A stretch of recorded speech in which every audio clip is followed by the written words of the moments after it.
Hello everyone, ಇದು ನಿಮ್ಮ ನೇತ್ರ. ಫೈನಲಿ ಮಂಡೇ ಬಂದೇ ಬಿಡ್ತು. RCB versus SRH. ಆ್ಯಕ್ಚುಲಿ ಯಾವುದಾದ್ರೂ ಒಂದು ಪ್ರಿಡಿಕ್ಷನ್ ಮಾಡ್ತಿರ್ಬೇಕಾದ್ರೆ ಈ ಟೀಮ್ ವಿನ್ ಆಗ್ಬೋದು, ಈ ಟೀಮ್ ವಿನ್ ಆಗ್ಬೋದು ಅಂತ ಒಂದು ಪ್ರಿಡಿಕ್ಷನ್ ಇರುತ್ತೆ. ಬಟ್ ಈಗ RCB ವಿನ್ ಆಗ್ಬೋದು ಅಂತ ಹೇಳೋಕ್ಕೆ ನಮಗೆ ಭಯ ಆಗುತ್ತೆ. ಅಷ್ಟಕ್ಕೆ ಕೆಳಗಾಗ್ತಿದೆ RCB ಫ್ಯಾನ್ಸ್ ಆಗಿ ಒಂದು ಅನಲೈಸೇಷನ್ ಮಾಡಬೇಕಂದ್ರೆ ಒಂದು ಸ್ವಲ್ಪ ಜಿಗುಪ್ಸೆ ಬರೋಂಗೆ ಮಾಡಿದೆ. ಈ ಸಲ ಏನಾದರೂ ವಿನ್ ಆಗ್ಬೋದಾ ಅಂದರೆ ಅಟ್ಲೀಸ್ಟ್ ಡೆಲ್ಲಿ ಅವ್ರ ಜೊತೆ ಆದರೂ ಮ್ಯಾಚ್ ಇರಬೇಕಾಗಿತ್ತು ಅಂತ ಅನ್ಸುತ್ತೆ ಒಂದ್ಸಲ ನಾನು ನೆನೆಸ್ಕೊಂಡ್ರೆ. ಯಾಕಂದರೆ SRH ನೋಡಿದ್ರೆ RCB ಎಷ್ಟು ಫ್ಯಾನ್ ಫಾಲೋಯಿಂಗ್ ಇದೆಯೋ ಆ ಕಡೆ SRHಗೂ ಕೂಡ ಅಷ್ಟೇ ಫ್ಯಾನ್ ಫಾಲೋಯಿಂಗ್ ಇದೆ. ಅಷ್ಟೇ ಅಲ್ಲದೆ ಅವರು ಬ್ಯಾಟಿಂಗಲ್ಲೂ ಕೂಡ ತುಂಬ ಸ್ಟ್ರಾಂಗ್ ಆಗಿದ್ದಾರೆ. RCB ಕಂಪೇರ್ ಮಾಡಿದ್ರೆ ಬೌಲಿಂಗಲ್ಲೂ ಕೂಡ ಅಷ್ಟೇ ಸೂಪರ್ ಆಗಿದ್ದಾರೆ SRH ಅವರು. ಈ ಕಡೆ ಬ್ಯಾಟಿಂಗ್ ಸೂಪರ್ ಆಗಿದ್ದಾರೆ ಅಂತ ಹೇಳಿಲ್ಲ ಅಂದರೆ ಓಕೆ ಇಷ್ಟಾಗೆ ಮ್ಯಾನೇಜ್ ಅಂತೂ ಮಾಡ್ತಾರೆ. ಇನ್ನು ಬೌಲರ್ಸ್ ಬಗ್ಗೆ ಮಾತಾಡೋದೇ ಬೇಡ. ಮೊಹಮ್ಮದ್ ಸಿರಾಜ್ ಅವರು ಇಷ್ಟು ಗೇಮ್ ಆಡಿರೋದ್ರಲ್ಲಿ ಜಸ್ಟ್ ಒಂದು ವಿಕೆಟ್ ಗೆದ್ದಿದ್ದಾರೆ. ಜಸ್ಟ್ ಒಂದೇ ಇನ್ನು ಫೀಲ್ಡಿಂಗ್ ಅಂತೀರಾ ಅಷ್ಟಕ್ಕಷ್ಟೇ. ಸೊ ಈ ಥರ ಇರೋ ಬ್ಯಾಟಿಂಗು ಮತ್ತು ಬೌಲಿಂಗ್ ಸ್ಟ್ರಾಂಗ್ ಆಗಿರೋ ಟೀಮ್ SRH ಜೊತೆ ನಮ್ಮ RCB ಅವರು ಇವತ್ತು ಎಷ್ಟು ಮಟ್ಟಿಗೆ ಆಡ್ತಾರೆ ಅಂತ ಕಾದು ನೋಡಬೇಕು. ಇನ್ನು ಚಿನ್ನಸ್ವಾಮಿ ಸ್ಟೇಡಿಯಮಲ್ಲಿ ಈ ಗೇಮ್ ಆಡ್ತಿರೋದ್ರಿಂದ RCBಗೆ ಪ್ಲಸ್ಸು ಅಂತ ಹೇಳೋಕ್ಕಾಗುತ್ತಾ? ಇಲ್ಲ. ಯಾಕಂದರೆ ಅವ್ರು ಸೋತಿರೋ ಮೋಸ್ಟ್ ಆಫ್ ದ ಮ್ಯಾಚಸ್ಸು ಕೂಡ ನಮ್ಮ ಚಿನ್ನಸ್ವಾಮಿ ಸ್ಟೇಡಿಯಮಲ್ಲೇ ಆಗಿದೆ. ಸೊ ಒಂದು ಸ್ಟೇಡಿಯಂ ಇಟ್ಕೊಂಡು ಪ್ರಿಡಿಕ್ಟ್ ಮಾಡೋಕ್ಕೆ ಕೂಡ ಅವ್ರು ಆಪ್ಷನ್ ಕೊಟ್ಟಿಲ್ಲ. ಎಲ್ಲನೂ ಸರ್ಕಲ್ ಮಾಡಿಬಿಟ್ಟಿದ್ದಾರೆ ನಮ್ಮ RCB ಅವರು. ಇನ್ನು 8 ಮ್ಯಾಚಸ್ ನೋಡೋದಾದರೆ SRH ಮತ್ತು ನಮ್ಮ RCBಗೆ ಟೋಟಲ್ 22 ಮ್ಯಾಚ್ ಆಗಿದ್ದಾರೆ. 10 ಟೈಮ್ಸ್ ನಮ್ಮ RCB ಗೆದ್ದಿದೆ ಮತ್ತು 12 ಟೈಮ್ಸ್ SRH ಗೆದ್ದಿದೆ. ಆ್ಯಕ್ಚುಲಿ ಆವಾಗ ಆಡಿರೋ ಟೈಮ್ ಬೇರೆ, ಇವಾಗ ನಮ್ಮ RCB ಅವ್ರು ಆಡ್ತಿರೋ ಬೇರೆ ಲೆವೆಲೇ ಬೇರೆ. ಸೊ 8 ಇಲ್ಲಿ ಮ್ಯಾಚ್ ಆದರೂ ಕೂಡ ಇದು ಕನ್ಸಿಡರೇಷನ್ಗೆ ಬರಲ್ಲ, ಯಾಕಂದರೆ ಅಷ್ಟು ಚೆನ್ನಾಗಿದೆ SRH ಟೀಮು. ಈ ಸಲ ಏನಾದರೂ RCB ಅವರು ಬೌಲಿಂಗಲ್ಲಾಗಲಿ ಇಲ್ಲಾಂದರೆ ಬೌಲಿಂಗಲ್ಲೇ ಮೇಜರ್ ಚೇಂಜ್ ಬರಬೇಕಾಗಿರೋದು. ಯಾಕಂದರೆ ಬ್ಯಾಟಿಂಗಲ್ಲಿ ಒಂದು ಸ್ವಲ್ಪ ನಮ್ಮ Dinesh Karthik, Lomror last time out ಆಗಿರ್ಬೋದು, ಬಟ್ ಲ್ಯಾಂಬ್ರರ್ ಕೂಡ ಒಂದು ಸ್ವಲ್ಪ ಲೀಸ್ಟ್ ಇಂಪ್ಯಾಕ್ಟ್ ತೋರಿಸೋ ಪ್ಲೇಯರೇ. ಅದಾದಮೇಲೆ ನಮ್ಮ ವಿರಾಟ್ ಕೊಹ್ಲಿ ಮಾತಾಡೋಂಗೆ ಇಲ್ಲ. ಲಾಸ್ಟ್ ಟೈಮ್ ಬೇಗ ಔಟ್ ಆದರು, but majority of the time ಅವ್ರು ಯಾವಾಗಲೂ ಫಾರ್ಮಲ್ಲಿ ಇದ್ದೇ ಇರ್ತಾರೆ. ಫ್ಯಾಬ್ ಡು ಪ್ಲೇಸಸ್ಸು ಅಷ್ಟೇ ಚೆನ್ನಾಗಿ ಆಡ್ತಾರೆ. ಕ್ಯಾಪ್ಟನ್ ಆಗಿರೋದ್ರಿಂದ ಒಂದು ಚೆನ್ನಾಗಿ ಬ್ಯಾಟಿಂಗಲ್ಲಿ ಆರ್ಗನೈಸ್ ಮಾಡೋ ಆರ್ಡರ್ ಆಗಲಿ ತುಂಬ ಚೆನ್ನಾಗಿರುತ್ತೆ. ವೆಲ್ಜಾಕ್ ಬಂದಿದ್ದಾರೆ. ಆ್ಯಕ್ಚುಲಿ ಸ್ಟಾರ್ಟಿಂಗ್ ಈ ಸಲ ಓಪನಿಂಗು ವಿರಾಟ್ ಕೊಹ್ಲಿ ಮತ್ತು ಫ್ಯಾಬ್ ಡು ಪ್ಲೇಸಸ್ ಮಾಡ್ತಾರೆ, ಇಲ್ಲಾಂದರೆ ವೆಲ್ಜಾಕ್ ಮತ್ತು ಇವ್ರು ಮಾಡ್ತಾರೆ, ಕಾದು ನೋಡಬೇಕಾಗುತ್ತೆ. ಸೊ ಇದು batting order RCB just power ಪ್ಲೇಯಲ್ಲಿ ಮಾತ್ರ. ಇನ್ನು ಪ್ಲೇಯರ್ಸ್ನ ಡಿಸ್ಕಸ್ ಮಾಡೋದಾದರೆ RCBಲಿ ಅವರು ವೆಲ್ಜಾಕ್ಸ್ ಬ್ಯಾಕ್ ಬಂದಿದ್ದಾರೆ. ನಮ್ಮ ಯಾರೋ ಮ್ಯಾಕ್ಸ್ ಅವ್ರಿಗೆ ಹುಷಾರಿಲ್ವಂತೆ. ಅಪ್ಪ ಅಲ್ಲೇ ಇರು, ನೀನು ಬರಲೇ ಬೇಡ, ನಿನ್ಗೆ ಹುಷಾರಾಗದೇನೆ ಇರಲಿ ಅಂತಲೇ ಕೇಳಬೇಕು ಅಂತ ಅನಿಸುತ್ತೆ. ಯಾಕಂದರೆ ಅಷ್ಟು ಡಬ್ಬಾ ಥರ ಆಡಿ ಇಲ್ಲಾಂದರೆ ಬಾಕ್ಸ್ ತಿಂತಾರೆ, ಇಲ್ಲಾಂದರೆ ವಿಕೆಟ್ ಕಳ್ಕೊಂಡು ಬೇರೆ ಪ್ಲೇಯರ್ಸ್ಗೂ ಆಪ್ಷನ್ ಇಲ್ಲದೆ ಆಚೆ ಬಂದುಬಿಡ್ತಾರೆ. ಸೊ ಈ ಥರ ಪ್ಲೇಯರ್ಸ್ ಆಡೋದಕ್ಕಿಂತಲೂ ತುಂಬ ಚೆನ್ನಾಗಿ ಅಲ್ಲೇ ಕೂತಿರೋದೇ ಬೆಟರ್ ಅಂತ ನನಗನ್ಸುತ್ತೆ. ಅದ್ರ ಬದಲು ಅಟ್ಲೀಸ್ಟ್ ಕ್ಯಾಮ್ರನ್ ಗ್ರೀನ ಯಾರನ್ನಾದ್ರೂ ಕರೆಸಿದ್ರೆ ಅಟ್ಲೀಸ್ಟ್ ಒಂದು ಮಿನಿಮಮ್ ಸ್ಕೋರ್ ಆದರೂ ಮಾಡ್ತಾರೆ. ಯಾಕಂದರೆ ಕ್ಯಾಮ್ರನ್ ಗ್ರೀನ್ ಬಂದಾಗ ಮೋಸ್ಟ್ ಆಫ್ ದ ಟೈಮ್ ಬಂದಾಗ ಅವ್ರ ಇಂಪ್ಯಾಕ್ಟ್ ತೋರಿಸೇ ಹೋಗೋದು ಅವರು ಫೀಲ್ಡಲ್ಲಿ. ಸೊ ಇವ್ರನ್ನ ಮ್ಯಾಕ್ಸ್ ಬದಲು ಕ್ಯಾಮ್ರನ್ ಗ್ರೀನ್ನ ಫೀಲ್ಡಲ್ಲಿ ತೊಗೊಬಂದರೆ RCBಗೆ ಪ್ಲಸ್ ಆಗುತ್ತೆ. ಅಲ್ಲ ಇಷ್ಟೊಂದು ರಿವ್ಯೂವರ್ಸ್ ಕೊಡ್ತಿರ್ತಾರೆ, ಪಬ್ಲಿಕ್ ಟಾಕ್ಸ್ ನಡೀತಾ ಇರುತ್ತೆ. RCBಗೆ ಯಾಕೆ ಚೇಂಜ್ ಮಾಡಬೇಕು ಅಂತ ಅನಿಸ್ತಾ ಇಲ್ವೋ ನನಗಂತೂ ಗೊತ್ತಿಲ್ಲ. ಹೋಪ್ಫುಲಿ ಈ ಟೈಮ್ ಆಗಿದೆ. ಅದು ಕಾರಣ ನಮ್ಮ ಮ್ಯಾಕ್ಸ್ವೆಲ್ ಅನಾರೋಗ್ಯ ಕಾರಣದಿಂದ, ಹಂಗೆ ಇರಲಿ, ಫಿಂಗರ್ ಇಂಜುರಿ ಏನೋ ಆಗಿದೆ ಅಂತೆ. ಸೊ ನೋಡೋಣ ಯಾವಾಗ ಮತ್ತೆ ಬರ್ತಾರೆ. ಮ್ಯಾಕ್ಸ್ ಅವರ ಪ್ರಿಯಾರಿಟಿ ತೆಗೆದುಬಿಟ್ಟು ಮತ್ತೆ ಗ್ರೀನ್ನೇ ತಗೋತಾರಾ ಇಲ್ಲಾಂದರೆ ಮ್ಯಾಕ್ಸ್ನೇ ತಗೋತಾರಾ ಅಂತ. ಬಟ್ ಈಗ ಈ ಸದ್ಯಕ್ಕೆ ಈ ಮ್ಯಾಚಲ್ಲಿ ನಮ್ಮ ಮ್ಯಾಕ್ಸನ್ನು ಆಡ್ತಾಯಿಲ್ಲ, ಗ್ರೀನ್ ಅವರೇ ಆಡ್ತಾಯಿದ್ದಾರೆ. ಓಪನಿಂಗು ವೆಲ್ಜಾಕ್ಸ್ ಮತ್ತು Virat Kohli. Hopefully Will Jacks impact ತೋರಿಸಿದ್ರು ಅಂದರೆ ಪಕ್ಕ 200+ ಹೋಗುತ್ತೆ score. Will Jacks Virat Kohli, I think Will Jacks Virat Kohli ಮತ್ತು ಫ್ಯಾಬ್ ಡು ಪ್ಲೇಸಸ್ ಇಂದನೇ ಸಮ್ 80 ಸ್ಕೋರ್ ಆಗುತ್ತೆ ಅಂತ ಎಕ್ಸ್ಪೆಕ್ಟ್ ಮಾಡ್ತಾ ಇದ್ದೀನಿ ಈ ಸಲ. ಅದಾದಮೇಲೆ ನಮ್ಮ ದಿನೇಶ್ ಕಾರ್ತಿಕ್ ಅವ್ರು ಬರ್ತಾರೆ. ದಿನೇಶ್ ಕಾರ್ತಿಕ್ ಅಂತೂ ಮಿನಿಮಮ್ 30 ಸ್ಕೋರ್ ಮಾಡೇ ಹೋಗೋದು, 30 to 40 ಸ್ಕೋರ್. ಅದಾದಮೇಲೆ ಲಾಸ್ಟ್ ಟೈಮ್ ರಜತ್ ಪಾಟಿದಾರ್ ಅವರು ಬಂದರು, ಸ್ವಲ್ಪ ಚೆನ್ನಾಗಿ ಆಡಿದ್ದಾರೆ. ಬಟ್ ರಜತ್ ಪಾಟಿದಾರ್ ಹೆಂಗಂದರೆ 50-50 ಆಡ್ಬೋದು, ಬಿಟ್ಟರೆ ಬಿಡ್ಬೋದು. ಓಂ ನಮ ಶಿವಾಯ ಅವರು ಕೂಡ ನೀನು ಅವ್ರಿಗೆ ಮೂಡಿದ್ರೆ ಆಡ್ತಾರೆ, ಮೂಡಿಲ್ಲ ಅಂದರೆ ಆಡಲ್ಲ ಅಂತಾರಲ್ಲ ಹಂಗೆ.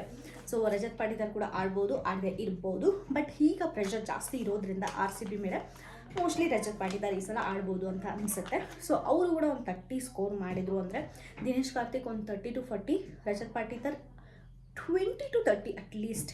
ಸೊ ರಜತ್ ಪಾಟಿದಾರ್ ಒಂದು ಸ್ಕೋರ್ನ ಸೆಟ್ ಮಾಡಿ ಲ್ಯಾಂಬ್ರರ್, ಐ ಥಿಂಕ್ ನನಗೆ ಈ ಸಲ ಲ್ಯಾಂಬ್ರರ್ ಪಕ್ಕ ಆಡ್ತಾರೆ ಅಂತ ಅನಿಸ್ತಾ ಇದೆ. 20 to 30 ಲ್ಯಾಂಬ್ರರ್ ಕಡೆಯಿಂದನೂ ನಾವು ಎಕ್ಸ್ಪೆಕ್ಟ್ ಮಾಡ್ಬೋದು. ಸೊ ಈ ಎಲ್ಲ ಪ್ಲೇಯರ್ಸು ಕೂಡ ಆಡಿದರೆ ಮಿನಿಮಮ್ SRHಗೆ ಫೈಟ್ ಕೊಡಬೇಕಾದ್ರೆ 200+ ಇಡಬೇಕು ಚಿನ್ನಸ್ವಾಮಿ ಸ್ಟೇಡಿಯಮಲ್ಲಿ. ಯಾಕಂದರೆ ಬ್ಯಾಟರ್ಸ್ ಫ್ರೆಂಡ್ಲಿ ಅಂತಾರೆ, ಬಟ್ ನನಗೇನು ಅನಿಸುತ್ತೆ ಗೊತ್ತಾ, ಲಾಸ್ಟ್ 3 ಗೇಮ್ ನೋಡಿದ್ರೆ 160+, 170+, 180+ ಸ್ಕೋರು. ಸೊ ಹಂಗಾದ್ರೆ ಬ್ಯಾಟರ್ಸ್ ಫ್ರೆಂಡ್ಲಿ ಹೆಂಗಿರಬೇಕು ಸ್ಕೋರು, 200+ ತೊಡಿಬೇಕು ತಾನೆ. ಒಂದ್ಸಲ ಅಂತೂ ಆಯಿತು 277. But then most of the ಮ್ಯಾಚಸಲ್ಲಿ ಆವ್ರೇಜ್ ಕಂಪೇರ್ ಮಾಡಿ ನೋಡಿದ್ರೆ ಬ್ಯಾಟರ್ಸ್ ಫ್ರೆಂಡ್ಲಿ ಏನಲ್ಲ. ಬಟ್ ಯಾರು ಫಸ್ಟ್ ಚೇಸಿಂಗ್ ಇರ್ತಾರೋ ಅವ್ರು ವಿನ್ ಆಗೋ ಚಾನ್ಸಸ್ ತುಂಬ ಇರುತ್ತೆ.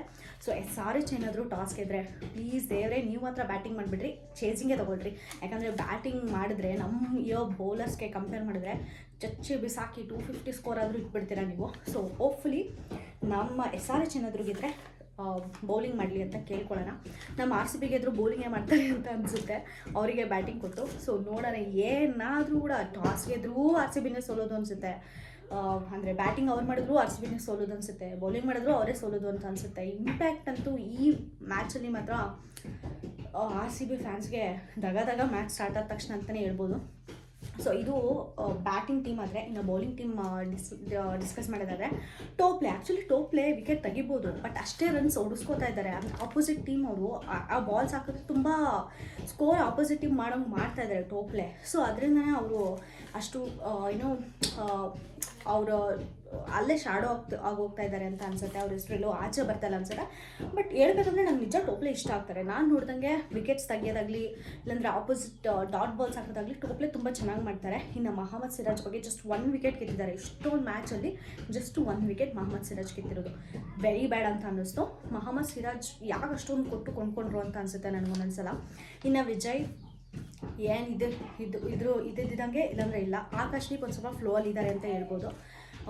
ಸೊ ವಿಜಯ್ ಎಲ್ಲ ಈ 4 ಜನಕ್ಕೆ ಕಂಪೇರ್ ಮಾಡಿದ್ರೆ ವಿಜಯ್ 0.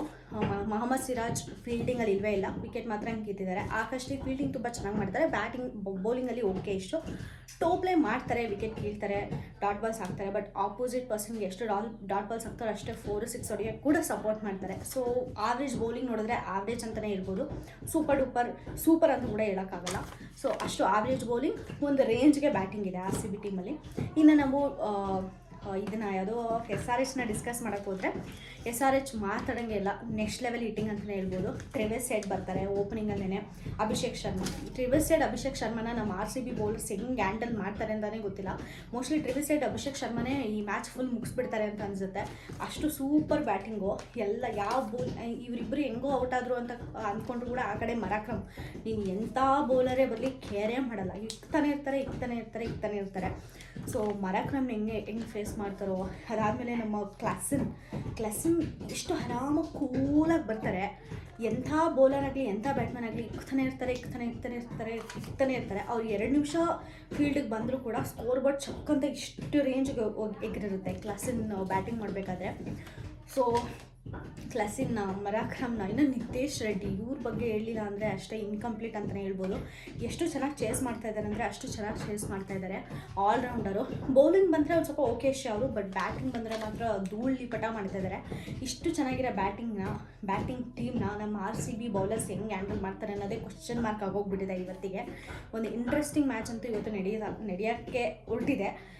ಇಲ್ಲ ಅದು ಟುಸ್ಪಟಾಕಿ ಆಗುತ್ತೆ, ಇಲ್ಲಾಂದರೆ ಅಟಮ್ ಬಾಂಬ್ ಥರ ಫಟ್ ಅಂತ ಸಿಡಿಯುತ್ತೆ. ಈ ಎರಡರಲ್ಲಿ ಒಂದಂತೂ ಆಗೋದು ಪಕ್ಕಾ ನಿಜ ಇವತ್ತು.